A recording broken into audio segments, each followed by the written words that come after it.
नमस्कार, मैं हूं आपके साथ अंकिता पाल और आप सभी को गणतंत्र दिवस की हार्दिक शुभकामनाएं। बुलेटिन की शुरुआत करते हैं। आपको बता दें कि हिमाचल प्रदेश में राज्य स्तरीय गणतंत्र दिवस समारोह शिमला के रिज पर मनाया गया है। इस दौरान राज्यपाल शिव प्रताप शुक्ल ने झंडा फहराया और परेड की सलामी भी दी है। और इस मौके पर सीएम सुखविंदर सिंह सुक्खू और नेता प्रतिपक्ष जयराम ठाकुर भी मौजूद रहे। इसी के साथ में भारतीय सेना, हिमाचल पुलिस, होमगार्ड के साथ साथ एनसीसी कैंडिडेट्स की तरफ से परेड निकाली गई है। वहीं राज्यपाल शिव प्रताप शुक्ल ने देश और प्रदेशवासियों को गणतंत्र दिवस की बधाई देते हुए कहा कि 2028 तक निश्चित रूप से तीसरी अर्थव्यवस्था बनेगी। प्रदेश भी अन्य राज्यों की तरह आगे बढ़ रहा है। इसी के साथ प्रदेश के सीएम सुखविंदर सिंह सुक्खू ने प्रदेशवासियों को गणतंत्र दिवस की शुभकामनाएं दी हैं और कहा कि जिस भारत की परिकल्पना का सपना प्रथम प्रधानमंत्री पंडित जवाहरलाल नेहरू ने देखा था, वे धीरे धीरे अब पूरा हो रहा है। देश का 75वां गणतंत्र दिवस है। इस दिन ही भारत के संविधान को पूर्ण रूप से मान्यता मिली थी। मैं समझ रहा हूं कि इस 75 वर्षों में देश ने अभूतपूर्व प्रगति किया है और आज मैं समझ रहा हूं कि 5वीं अर्थव्यवस्था इस देश की पूरे विश्व में है। मेरा यह मानना है कि जिस प्रकार से देश के लोग जुट करके कार्य कर रहे हैं, जो प्रधानमंत्री ने इस बात को कहा था कि हम 2028 तक तीसरी अर्थव्यवस्था बनेंगे, भारत निश्चित रूप से तीसरी अर्थव्यवस्था। 75वें गणतंत्र दिवस पर देशवासियों को बहुत बहुत शुभकामनाएं। 75 वर्ष पहले जो सपना हमारे प्रथम प्रधानमंत्री जवाहरलाल नेहरू जी ने जो सोचा था, आज उसकी परिकल्पना पूरी हो रही है।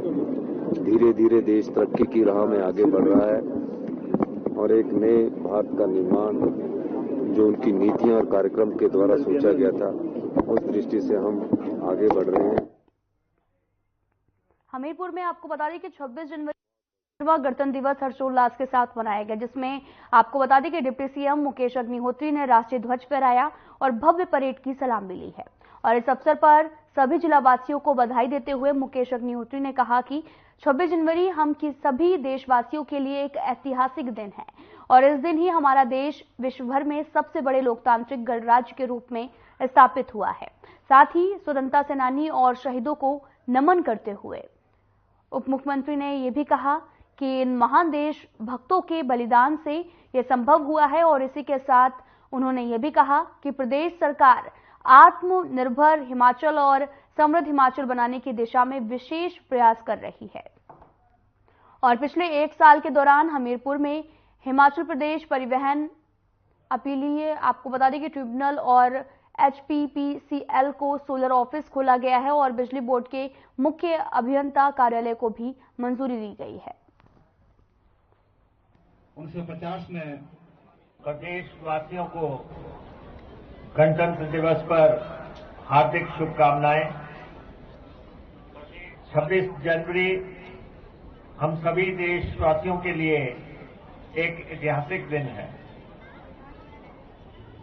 इस दिन 1950 को हमारे देश में संवैधानिक व्यवस्था लागू हुई और हमारा देश विश्व भर में सबसे बड़े लोकतांत्रिक गणराज्य के रूप में स्थापित हुआ।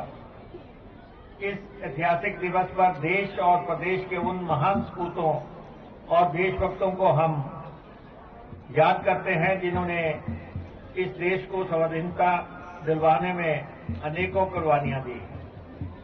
गणतंत्र दिवस के इस पावन अवसर पर हम उन सब शहीदों, जवानों को भी श्रद्धा सुमन अर्पित करते हैं जिन्होंने इस देश की रक्षा, एकता और अखंडता को बनाए रखने की खातिर अपने प्राणों की आहुति दी। एनसीसी के युवा साथी, एनएसएस के युवा साथी।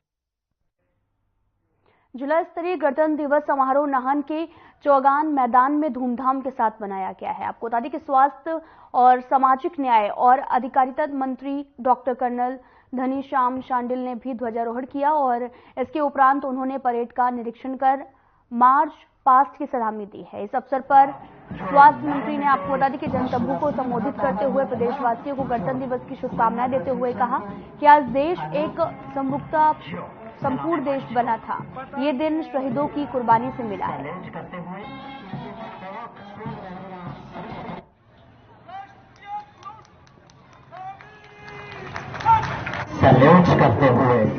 पहले मैं सभी प्रदेशवासियों को गणतंत्र दिवस पर हार्दिक शुभकामनाएं देता हूं और सभी के उज्जवल भविष्य की कामना करता हूं। हम सभी देशवासियों के लिए एक महत्वपूर्ण और ऐतिहासिक अवसर है। 26 जनवरी 1950 को इसी ऐतिहासिक दिन हमारे देश में संवैधानिक व्यवस्था लागू हुई और हमारा देश विश्व भर में सबसे बड़े लोकतांत्रिक गणराज्य के रूप में स्थापित हुआ। मैं इस ऐतिहासिक दिवस पर देश और प्रदेश के उन महान सपूतों और देशभक्तों का भी स्मरण करता हूं। मंडी के ऐतिहासिक सेरी मंच पर गणतंत्र दिवस के उपलक्ष्य पर जिला स्तरीय कार्यक्रम का आयोजन किया गया है। कार्यक्रम की अध्यक्षता उद्योग मंत्री हर्षवर्धन चौहान ने की है और इस दौरान मंत्री ने ध्वजारोहण करने के उपरांत मार्च पास्ट और परेड का निरीक्षण किया।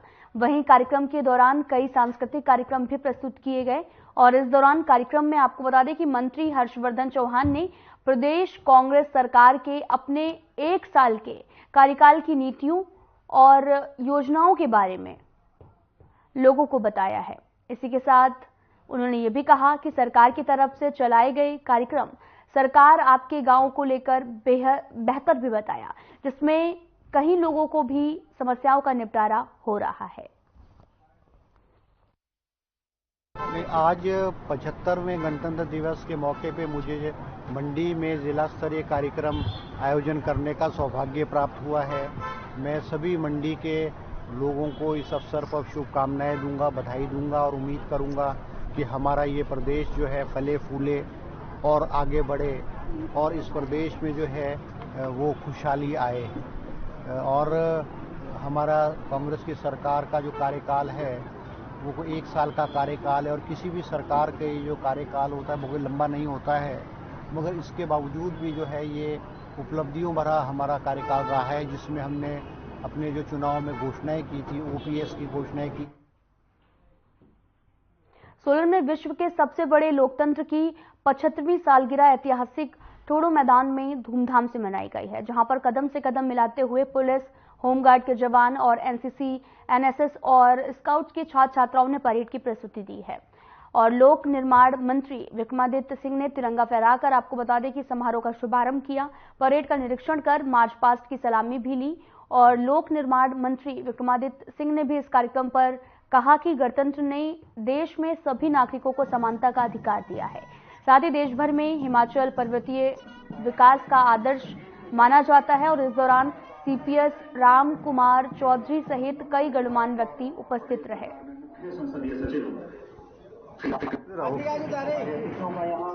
26 जनवरी गणतंत्र दिवस समारोह में हम सब जिला सोलन में एकत्रित हुए हैं। ये हम सब के लिए बहुत गर्व की बात है कि हमारा देश भारतवर्ष नई ऊंचाइयों को आगे ले जाने में पूरी मजबूती से आगे बढ़ रहा है। सर्वप्रथम मैं सभी प्रदेशवासियों को गणतंत्र दिवस पर हार्दिक शुभकामनाएं देता हूं और सभी के उज्जवल भविष्य की कामना करता हूं। 26 जनवरी का दिन हम सभी देशवासियों के लिए एक महत्वपूर्ण ऐतिहासिक। हिमाचल प्रदेश में आने वाले 4 दिनों तक प्रदेश में मौसम विभाग ने ऊंचाई वाले और मध्यवर्ती क्षेत्र में बारिश और बर्फबारी की आशंका जताई है। बताया जा रहा है कि प्रदेश में शाम से मौसम करवट बदल सकता है और साथ ही विभाग की ओर से 26 से 28 जनवरी तक ऊंचाई वाले क्षेत्र में बर्फबारी की संभावना भी जताई है। इस दौरान मैदानी क्षेत्रों में मौसम साफ बना रहेगा। साथ ही प्रदेश भर में मौसम साफ बना हुआ है और जिसके चलते तापमान में भी बढ़ोतरी दर्ज की जा रही है और साथ ही मैदानी इलाकों में धुंध को लेकर मौसम विभाग की तरफ से अलर्ट भी जारी किया गया है। साथ ही आपको बता दें कि मौसम विभाग के निर्देशक सुरेंद्र पाल ने कहा कि प्रदेश में पश्चिमी विक्षोभ सक्रिय हो गया है और ये पश्चिमी विक्षोभ ज्यादा प्रभावशाली नहीं है।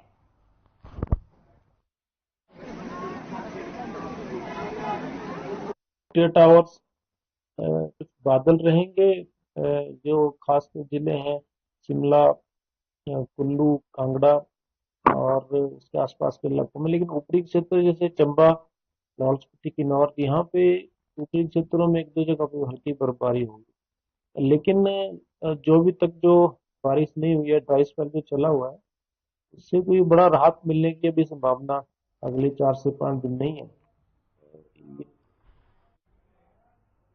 हिमाचल प्रदेश के ऊपरी इलाकों में जहां इन दिनों कड़ाके की ठंड पड़ रही है, तो वहीं ठंड के चलते तापमान भी आपको बता दें कि माइनस में जा रहा है। इसके अलावा नदी नाले भी कड़ाके की ठंड के चलते जम गए हैं। ब्यास नदी का पानी भी माइनस तापमान में बह रहा है, लेकिन कड़ाके की ठंड भी सैलानियों के साहसिक खेलों के रोमांच को कम नहीं कर पा रही। जिला कुल्लू में भी आपको बता दें कि ब्यास नदी के पानी में सैलानी रिवर राफ्टिंग का मजा उठा रहे हैं। हालांकि नदी का जो पानी है वो काफी ठंडा बह रहा है, उसके बाद भी सैलानी ब्यास नदी में रिवर राफ्टिंग का मजा लेने से नहीं चूक रहे हैं।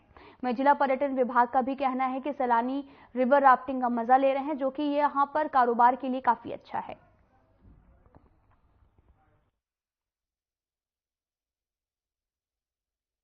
बहुत बढ़िया एक्सपीरियंस था भाई, फर्स्ट टाइम ट्राई किया था, मजा आ गया। सर्दी तो है पर अच्छी है, अच्छा था, मजा आया था। इतना बर्फ नहीं, ये बार पहली बार ही आया, सोचे तो बर्फ रहेगा अच्छा खासा, पर नहीं था इतना इतनी नहीं है। मजा तो एंजॉय कर लिए, अब ट्रिप पे आए, अब मायूस बन के जाएंगे, कैसा लगेगा। एक्चुअली मैंने यहाँ पर आना इसलिए चुना क्योंकि वैसे तो हमारा कश्मीर भी बहुत अच्छा है, लेकिन मैंने यहाँ पर इसलिए चुना क्योंकि ये देवभूमि कही जाती है। बहुत से टेम्पल्स भी हैं यहाँ पे, बहुत प्रसिद्ध स्थान है यहाँ पे, शक्तिपीठ है, इसलिए मैंने चाहा कि एक बार यहाँ पर विजिट कर लिया जाए।